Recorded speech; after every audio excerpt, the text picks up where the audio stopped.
Hey girl, Marissa here. You are listening to the Codependent Dummy podcast. As a young woman, you have been raised, reinforced, and rewarded for putting the needs of others above your own. Now, in your 20s, you're finding yourself exhausted, exasperated, and enveloped in shit relationships, especially the one you have with yourself. Codependency is a way of being where we put the feelings, wants, and needs of others above our own in an unconscious attempt to meet our own feelings, wants, and needs. Sorry to break it to you, sis, but that is not sustainable. This podcast is to help you undo all that so you can stop playing small and start taking up space, you dummy. Let's get to it. Hello, everyone, and welcome back to the Codependent Dummy podcast. Today, we are with Dr. Hollie Granato. She is a DBT and CBT. We'll learn what DBT is. CBT certified clinical psychologist practicing in Beverly Hills. She trained at the University of Washington, where her work focused on the intersection of sexual trauma, substance use, and emotion dysregulation. Hollie is currently in private practice, as well as remains involved in several research grants and supervision and training of clinical doctoral students. Hollie, thank you for coming on the podcast. Thank you for having me, Marissa. I'm very excited to be here. Yes. All right. So let's start with, what is DBT? And then we'll go to how DBT defines codependency. Sure. What is DBT? So DBT stands for Dialectical Behavior Therapy. And I'll get to what dialectics are in just a minute. So DBT is what a lot of people have kind of dubbed a third wave cognitive behavioral therapy. This is a little bit of a oversimplification, but third wave cognitive behavioral therapies are CBT treatments kind of broadly that have incorporated mindfulness at the foundation of their approach. Wow. And DBT specifically, this is kind of interesting because one of the things I like to do with folks when I'm training people in DBT is dispel myths. And for the clinicians in the audience, I think a lot of people think DBT is its own separate treatment apart from CBT, but it's actually a cognitive behavioral therapy. And the seminal text is cognitive behavioral therapy for the treatment of borderline personality disorder. Wow. So it is a CBT treatment. I sometimes think of it as pre-CBT. So for those listeners who are familiar with cognitive behavioral therapy, a lot of work in cognitive behavioral therapy is focused on challenging thinking, right? They're changing behaviors and sitting with difficult emotions. And this, and you know, kind of generally, if you think about somebody who's struggling with severe emotion dysregulation, it's likely really challenging to shift how you're thinking. In fact, there's a researcher in Germany, Martin Bohus, who found, I can't totally remember the exact research protocol, but something like when we're really distressed, we lose blood flow to our frontal lobes, which is responsible for thinking, planning, decision-making, kind of what you need in traditional cognitive behavioral therapy. They're offline, similar to a very drunk person. Like we all know when you start drinking, decision-making is impaired. Reason for that, we can get into that too. But one of the large reasons for that is that we start to lose blood flow to our frontal lobes. Right. So we can't really access values as much. You know, somebody who might never consider drinking and driving might be more likely to drink and drive because they're not, that part of their brain isn't as online. It's really similar when we're very distressed. So DBT is a CBT therapy in that first we strive to teach people skills to get them regulated enough so that they can challenge their thinking, and change their behavior. Mm. So the reason why it's called dialectics is, it's kind of interesting if the folks in the audience know what dialectics mean. I hope I'm not like over explaining this. I know when you're not. Okay. It's codependent dummy, Hollie, in a kind way. We're learning. I love it. I know when I first started learning DBT, I was like a DBT dummy. I was like, what is a dialectic? I strongly disliked philosophy classes in undergrad. I avoided them at all cost. Now I think if I were to go back, I would really enjoy them. But dialectic, I think its origin is in ancient Greece. I believe the like literal word though was coined by Hegel in the 1800s. Somebody's going to fact check me on this though. Who knows? I could be mistaken. But dialectics, it's essentially a style of arguing that is, the idea is essentially there's truth to opposites. Like our universe is made up of opposing forces.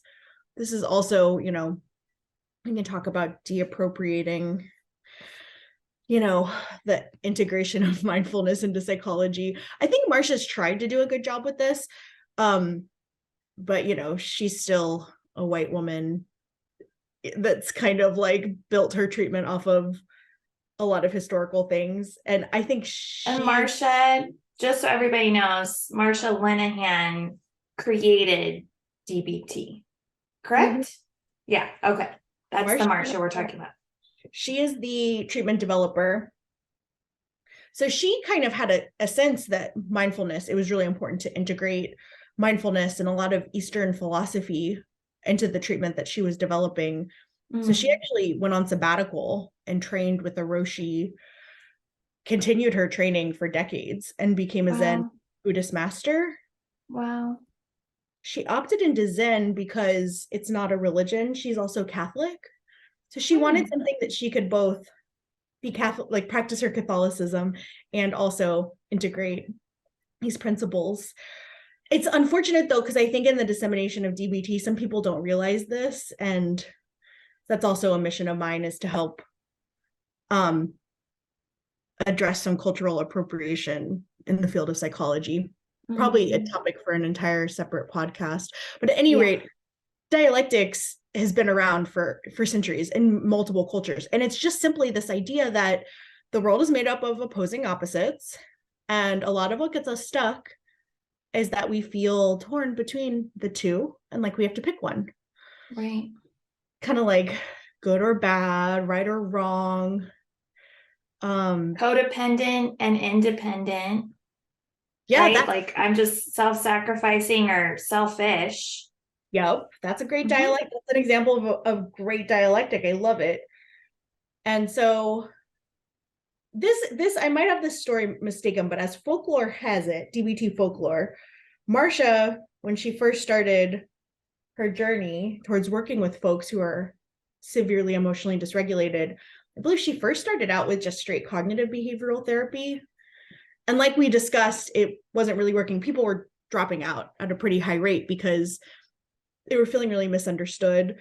It was really hard to do the simple kind of, they're not simple, but cognitive behavioral interventions because they were very dysregulated. So then she kind of sought training and integration of kind of, I don't know if it was necessarily like Rogerian, but just like sometimes jokingly referred to it as like relentless positive regard, just like comprehensive validation as a treatment package. And folks stopped dropping out, but people weren't changing. And she was feeling pretty stuck because she was like, well, the best things we have right now are either this or that. And this one, they can't really tolerate. CBT, they're struggling to tolerate. And the more acceptance-based approaches, they're tolerating, but nothing is changing. And how do we help these folks? And so it's kind of now on the other side, we're like, just use them both. And that is the essence of dialectics. And so she was talking about this, I believe, with one of her friends, and the friend or the friend's husband was in law school. And they said, it sounds like you have a dialectical dilemma on your hands. And she started researching dialectics and realized this might be the crux of the human condition. And it's on us to seek a middle path. The wisdom of many, many cultures around the world have kind of been espousing this. And so that's the foundation of DBT, is to get us to a place where in the present moment, we can assess what are the dialectical dilemmas we are faced with. Like you were saying, Marissa, to be completely self-sacrificing or to kind of go on moratorium and shut down. Mm-hmm. And is that selfish? And how do we find synthesis between the two? Wow. So that is in a really brief elevator nutshell. I guess that'd be a really long elevator ride. No. And within DBT, how do you conceptualize codependency? So this is kind of interesting because DBT strives to behaviorally describe things. That's one of our kind of principles. So we don't really use the label codependency very frequently. And it's kind of similar to, there are a few buzzwords that DBT has really I guess, made a mission. I'm like, what is that word? Striven, yeah. To help clinicians and clients and families alike be more descriptive around. I was actually just having a conversation with a friend about this last night, where so I'm a fan of the podcast. I really enjoyed the episode on body image and codependency. I can't remember the name of your guest, but I really enjoyed that one. But we were talking about like good and bad food, and he was like, Twinkies are evil. And I was like, that's a judgment. Twinkies just are. I mean, we could describe them. They maybe have like chemical compounds in them that if you consume it on a regular basis could increase your chances of cancer or negatively impact your health. But if we think about judgmental words, sometimes they drive up emotions. They're shorthand. We have to have them. It's like if I were to tell you like, oh, my ex is a jerk, compared to like, oh, my ex borrowed my car and hasn't returned it. It's like you get a lot more information with the description. You get a lot, it shrinks the information out, but it gives you a really quick shorthand for how I'm feeling. Right. Sometimes that can work against us. So in DBT, we have this understanding that words are really powerful.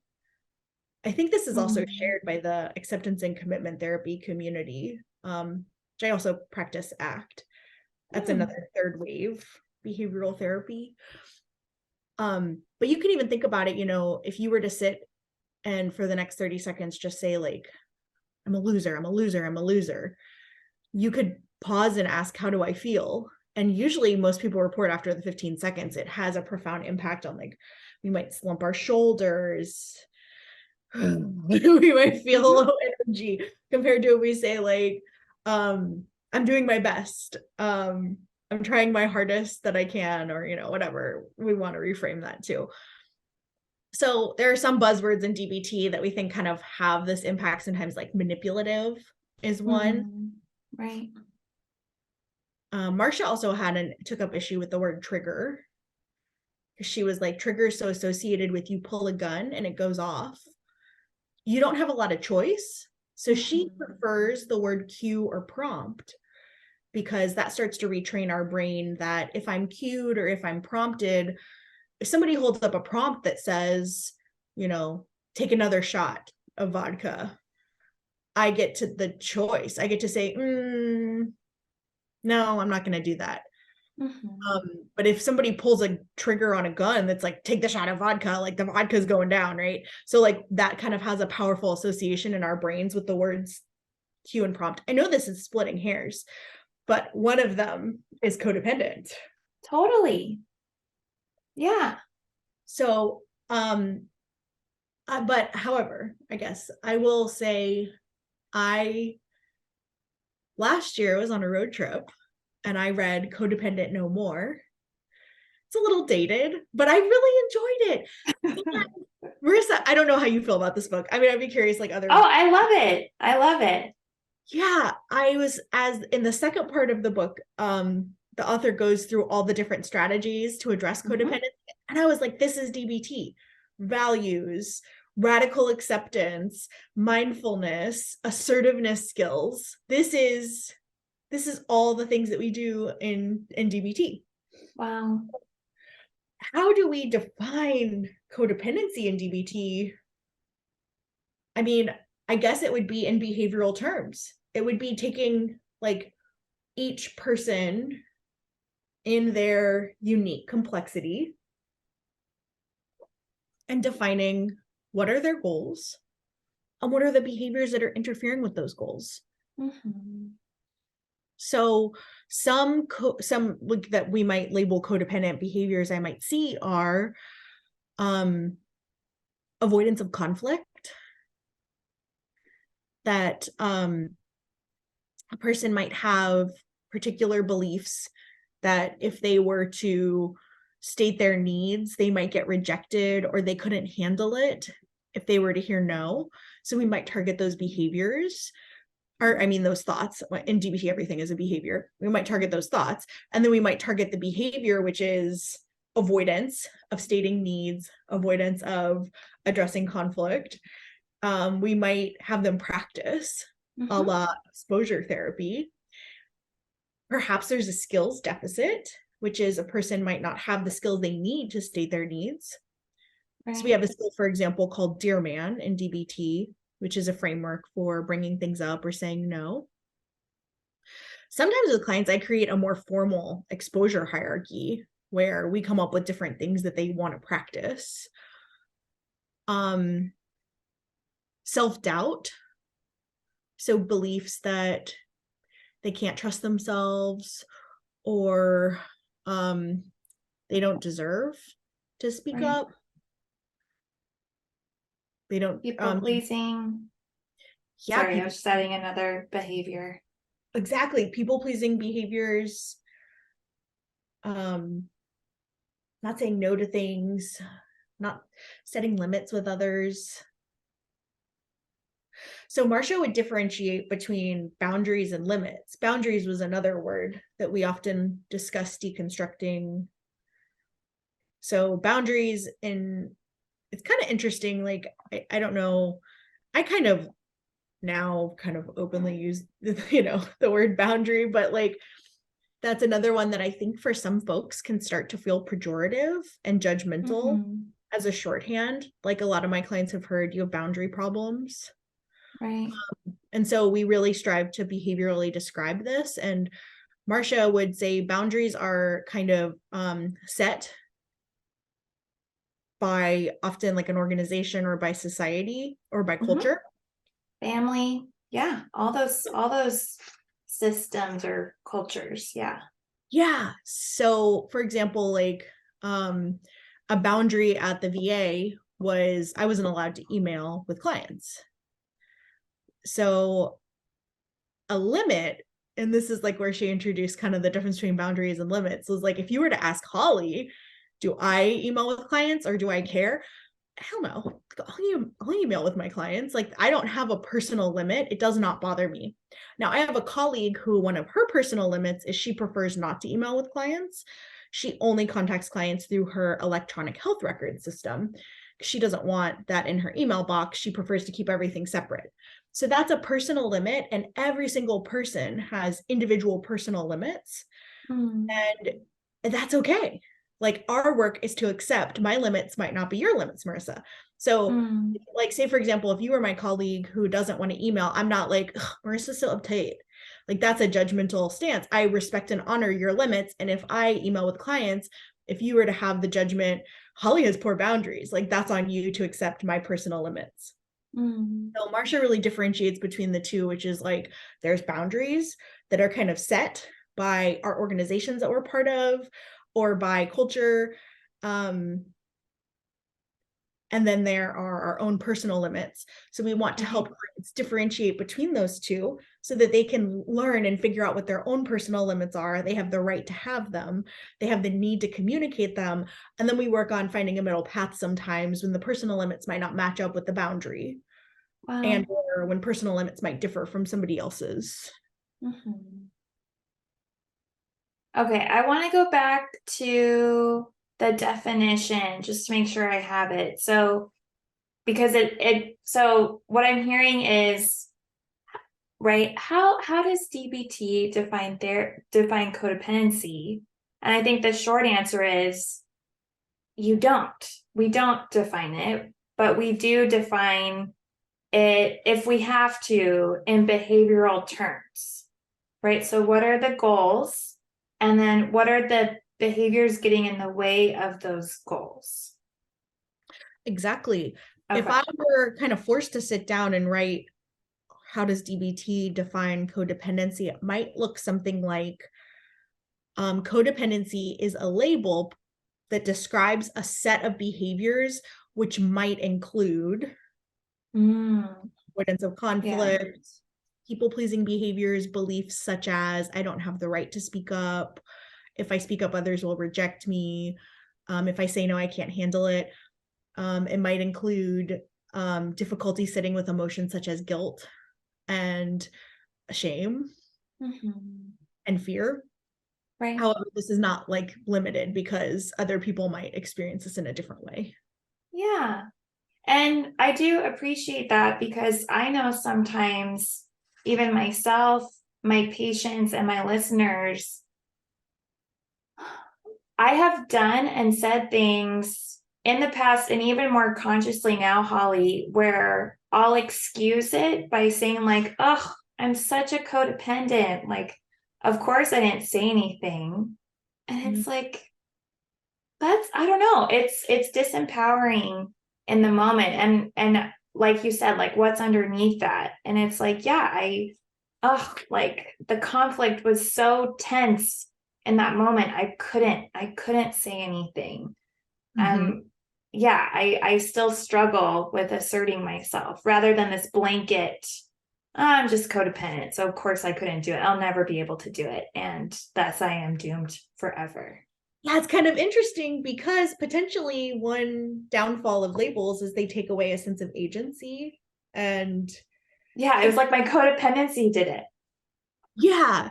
Yeah. Which I will say, some people really resonate with this. And then I'm like, I don't want to yuck anyone's yum, so to speak, right? Like if I have a client who comes in and they are actively in Al-Anon and addressing this struggle they have with codependency, hell yeah, like I'm down to adopt the language of the client. And it's not like I don't want to also be rigid, right? This is the goal of dialectics, is I don't want to be rigid. Like there's nothing like necessarily wrong with this label. And I have had a lot of folks come to me and they've been like, do not use the C word. Right? I've heard it before. And I'm like, that's fine. I don't, my goal is, it takes so much like pressure off of me because I don't need to have any labels. Like, a lot of when I work with families, I hear a lot of like, this client is manipulative. And sometimes I do some psychoeducation on, well, what does this describe? Maybe they're trying to get their needs met. If we look at the textbook definition of manipulation, it's usually you're doing something knowingly and you're potentially putting the other person at harm for personal gain. If you look at that definition, 95% of the behaviors my clients engaging in are not actually knowingly. It's usually in a moment of crisis and they're trying to get their needs met and they have no desire to hurt the other people. It's more just like they're hurting and they need help. It might, still have an unintentional impact, which we have to unpack, but it might not actually meet that textbook definition of manipulation, right? Right. Now, some behaviors can be, absolutely, but it's interesting to parse out because labels lose information. So if we want to change it, that's what I tell families is like, what exactly was the behavior that you're labeling as manipulative? Or with the client, like, what's the behavior you're labeling as codependent? because then we can start to unpack, how do we apply skills and how do we help you start to shift this? Yeah, very powerful.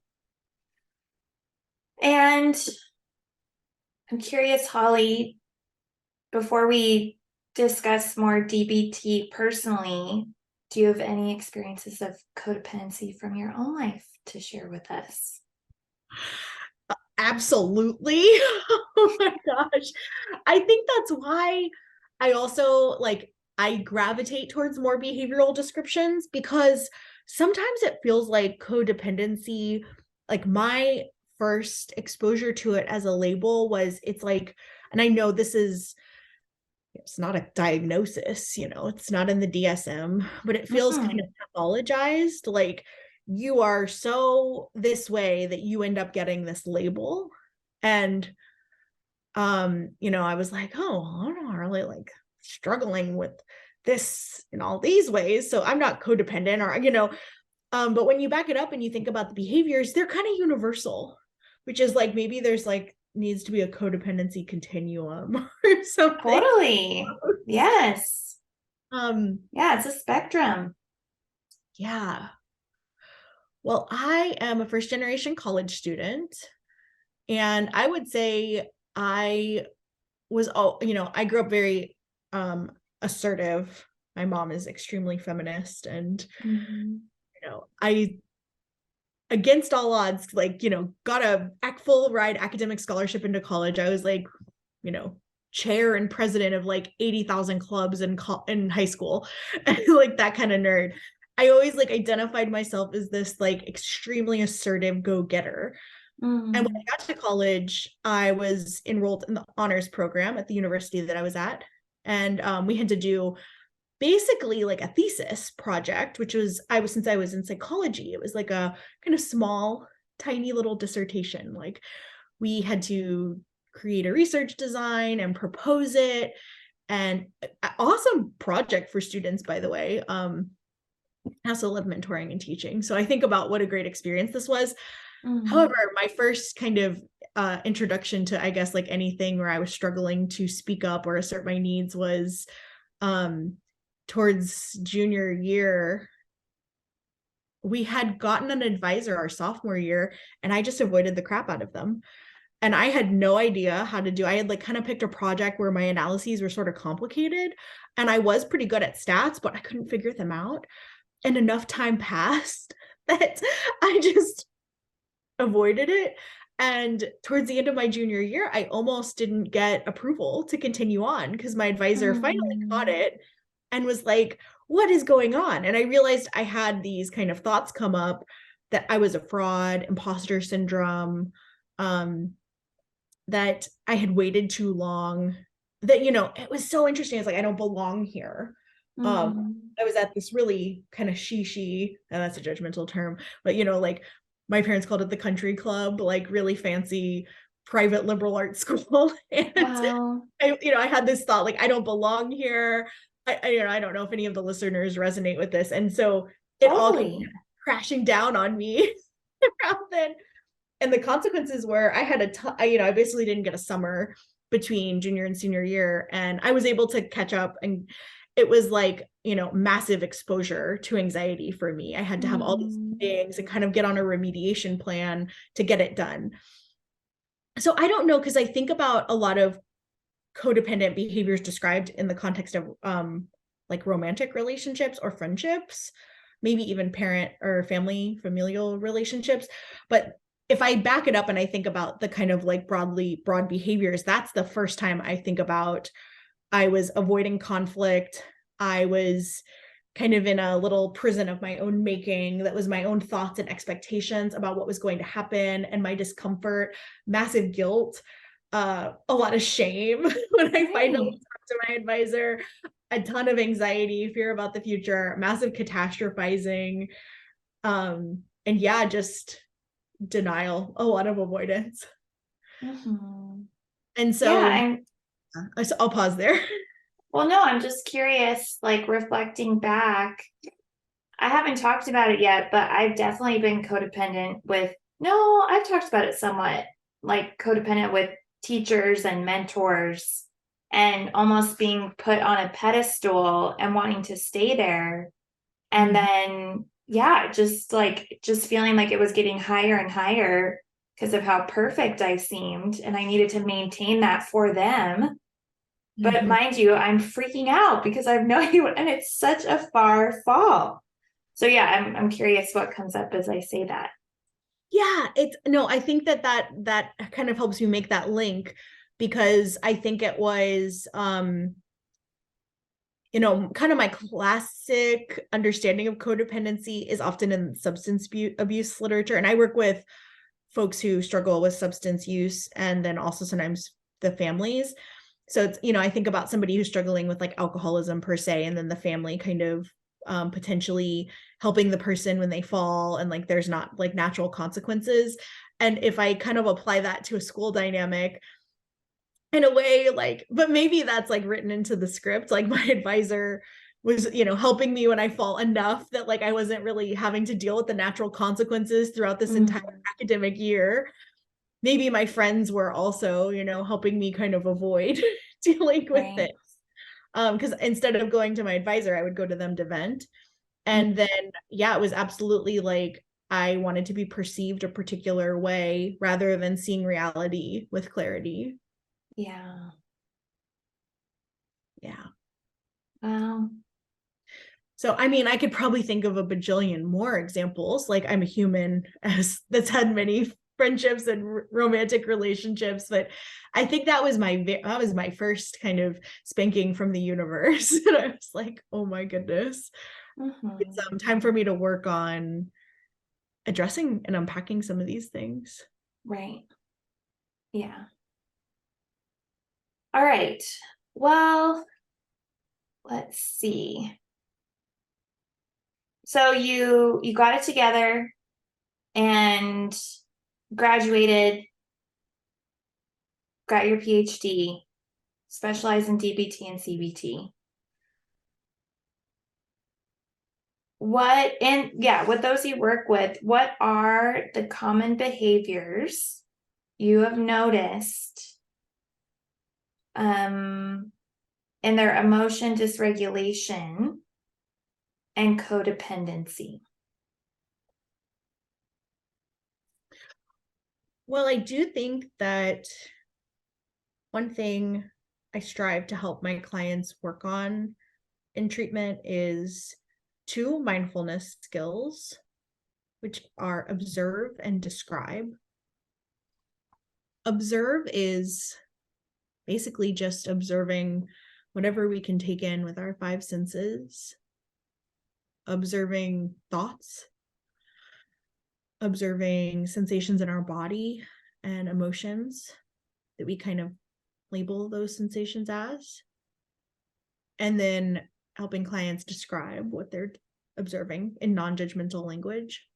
One of the things I see folks I work with struggling to do is observe and describe, because I think when you are, if we go with this, struggling with codependent behaviors, whatever it might be, a lot of times there is, in a beautiful way, I see folks see, like, let's take romantic relationships or friendships, see the potential of the relationship or friendship /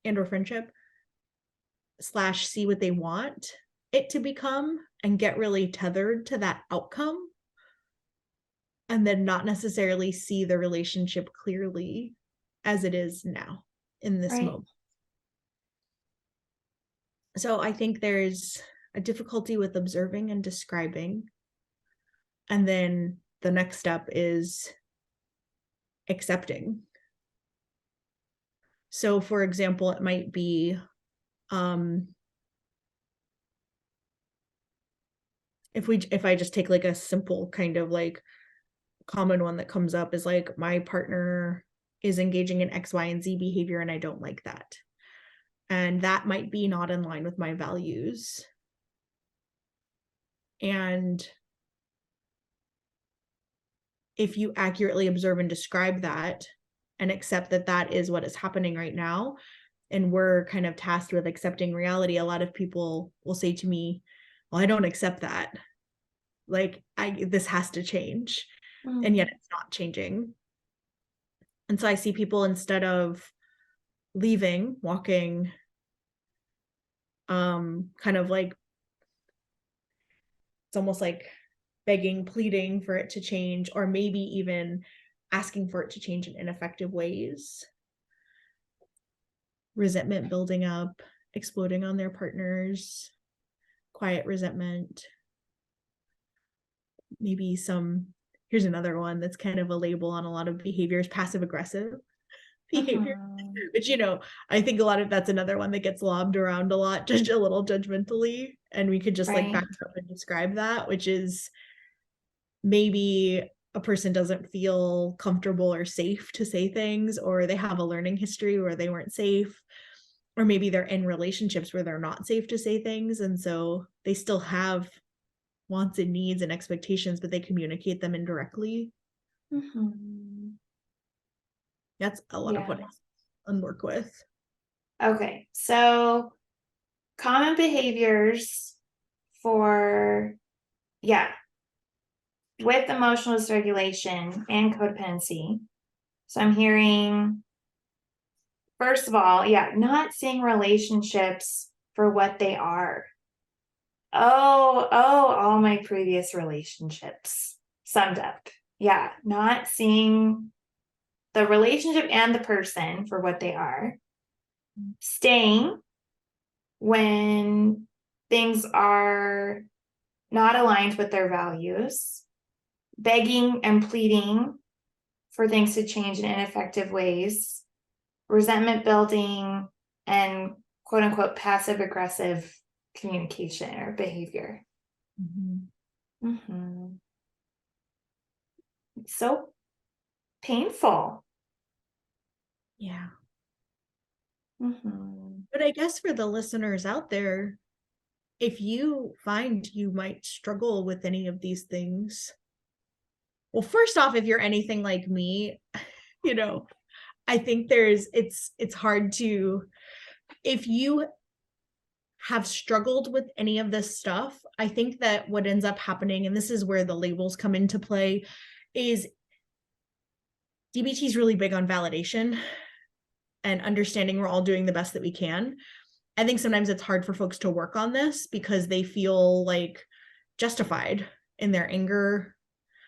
So maybe some self-righteous anger.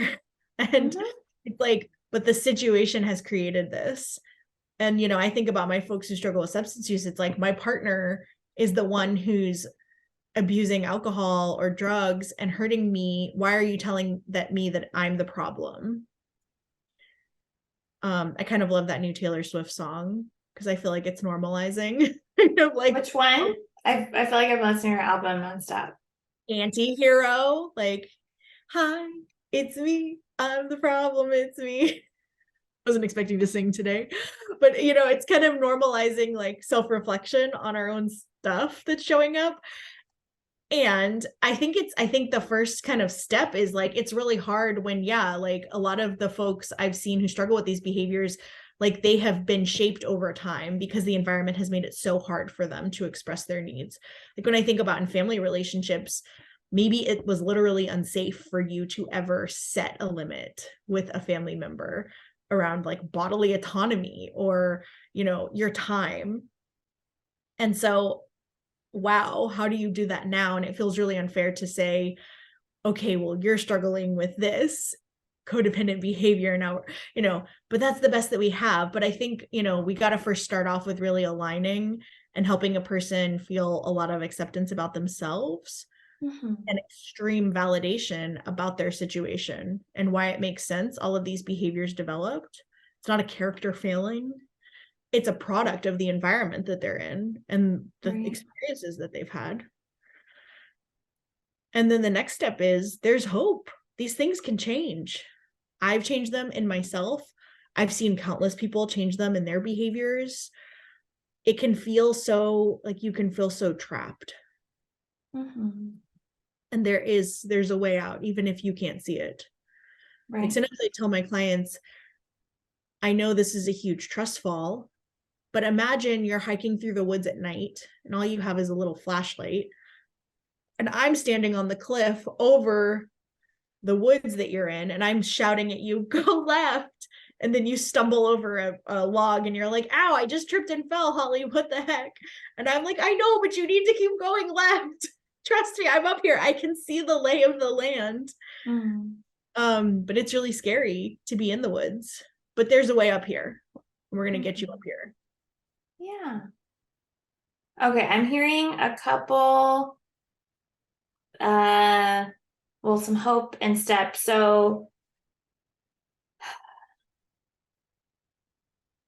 So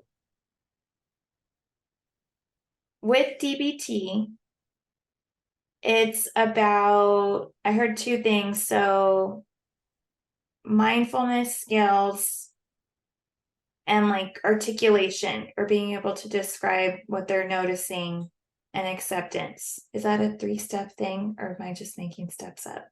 I think that we came up with this. Yeah.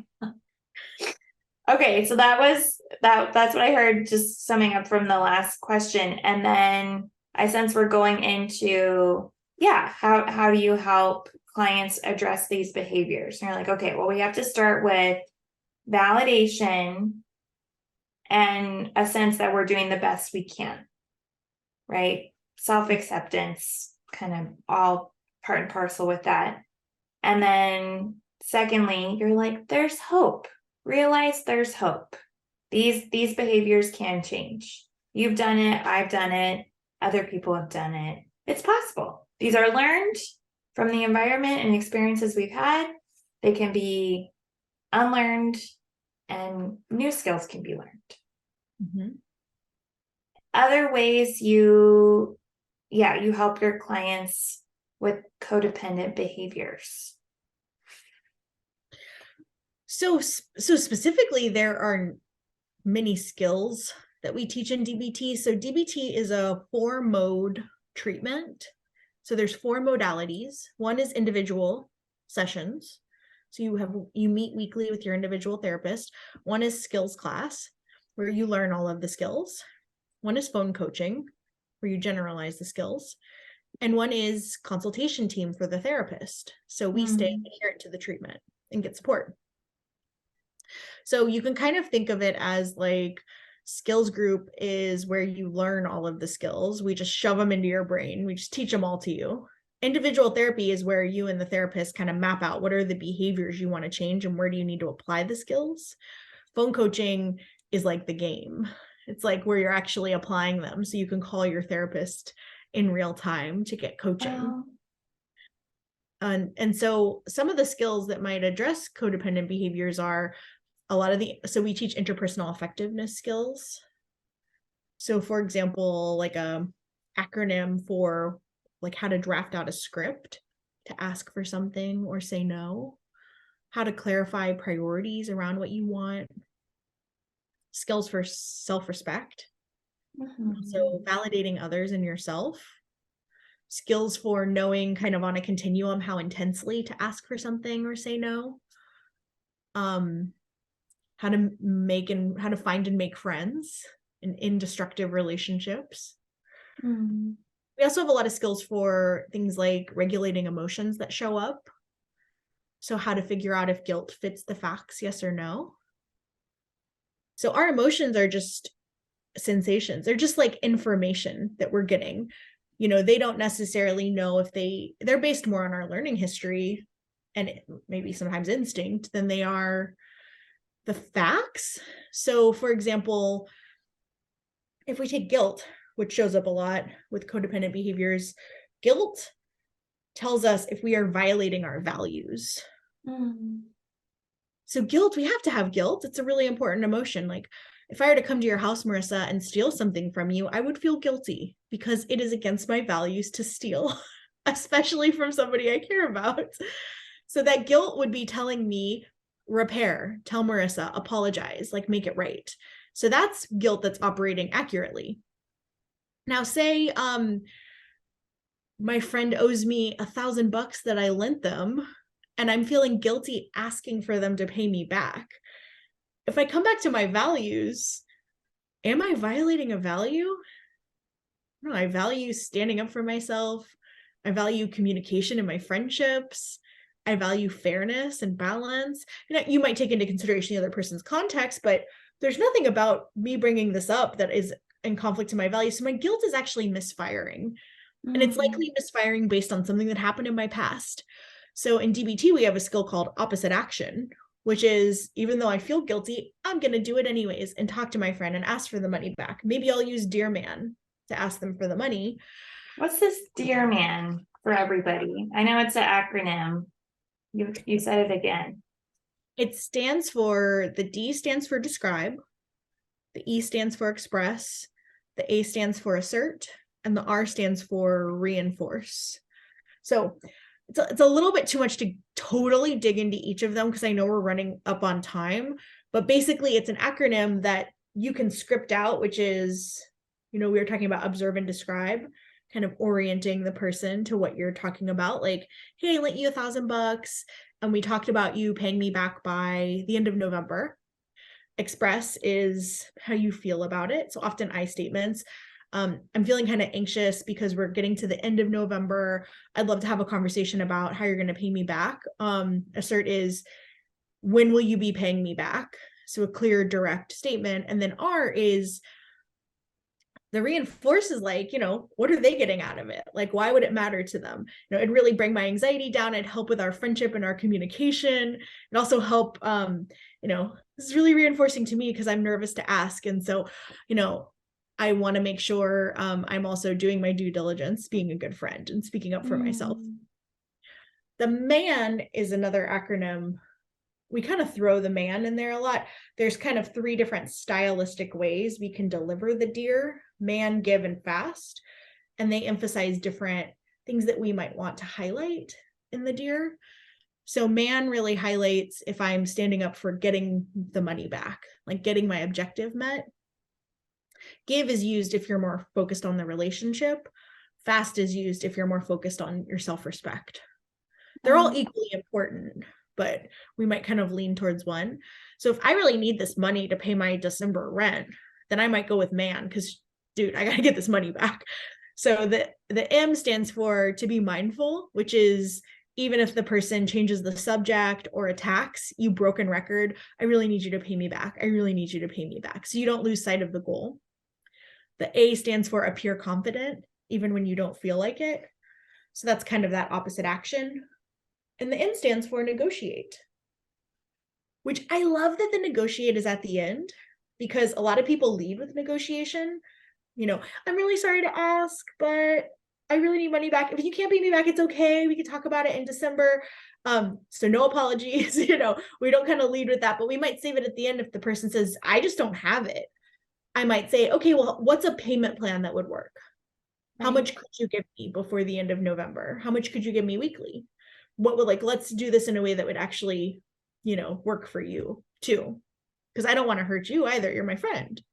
Mm-hmm. Brings in that dialectic piece, right? Sometimes like with boundaries or limits, with a partner or a friend, sometimes I really want this thing. And yeah, of course I'd be like, that's my boundary.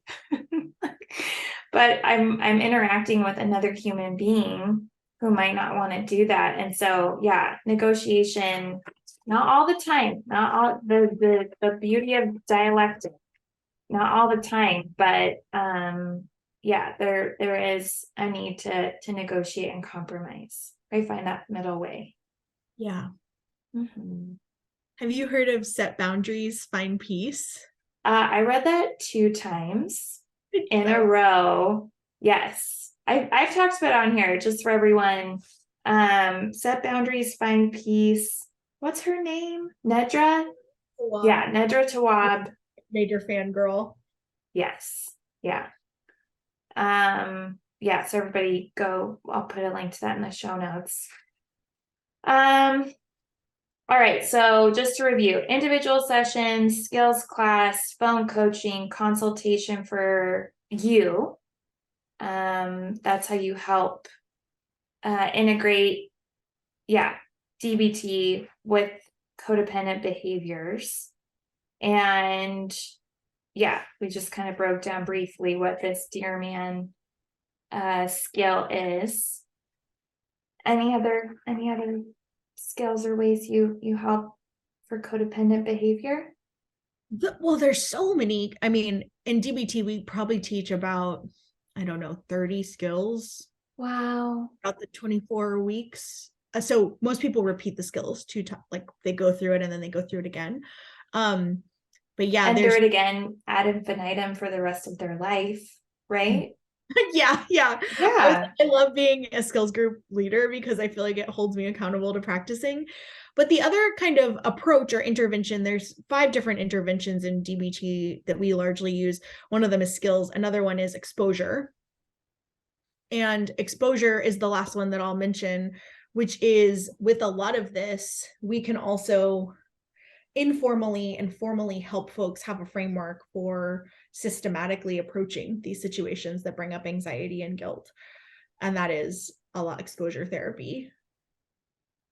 Mm-hmm. Exposure therapy is essentially on your terms, approaching things that make you feel really anxious, picking, something that's doable and practicing it over and over again. And what we know is eventually you habituate and you also have new learning happen where you start to see, oh, well, not everyone rejects me if I bring up tough things. In fact, if somebody is mistreating me, setting these limits and expressing my needs might actually help them shape. Some people shape. Maybe these are relationships that I need to let go of, or maybe that's a person that will exit from my life because they can't hang with my limits. So you start to like take it into the real world, right? Because in therapy, we can talk about these situations, but actually getting out there and practicing and then coming back and regrouping with your therapist and discussing like, well, what did I learn from this is really powerful. Yeah. Cool. All right. Well, thank you, Hollie, for this overview of DBT. You'll have to have you back to unpack some of the minutia because it is so detailed, right? 30 skills. I'm sure we could talk about Dear Man for an hour. Yeah. In the meantime, where can people find you? So I have a very minor internet presence. I have a website, drholliegranato.com. And my first name is spelled with an IE, HOLLIE. Last name RANAT as in tomato, O. And I have also Instagram that I share memes that I find and videos and try and sometimes teach little skills. And it is Instagram.com/Dr. Hollie Granato. Okay. So I'll put links to both of those in the show notes. And maybe I can find a Dear Man post for reference. Thank you so much. Thank you for having me. I'm really excited to hear if there's any feedback from listeners, other questions. I love talking about DBT and skills, so it was exciting to come on. I appreciate you having me. Yeah, thank you. It's palpable, so I appreciate you bringing this. And everyone, we will see you next week. Bye. Bye. Hey girl, it's Marissa again. I'm not like a regular podcaster, I'm a cool podcaster, right? Thank you for listening and staying till the end. You can find me on Instagram at therapywithmarissa. Email me, marissa@codependummy.com. Check out codependummy.com for more information on the show. And baby girl, a subscribe, rating, and review would be much appreciated. Till next time, I want you to remember, if you are feeling unseen, I see you. If you are feeling unheard, I hear you. And if you think that you don't matter, know that you matter to me. I want you to go out there so you can stop playing small and start taking up space, you dummy. And now, the disclaimer. Girl, this is not therapy, and I am not your therapist. This podcast is designed to provide accurate and authoritative information in regards to the subject matter covered. It is given with the understanding that neither the host, publisher, or guests are rendering any legal, clinical, or other professional service. If you want or need a professional, please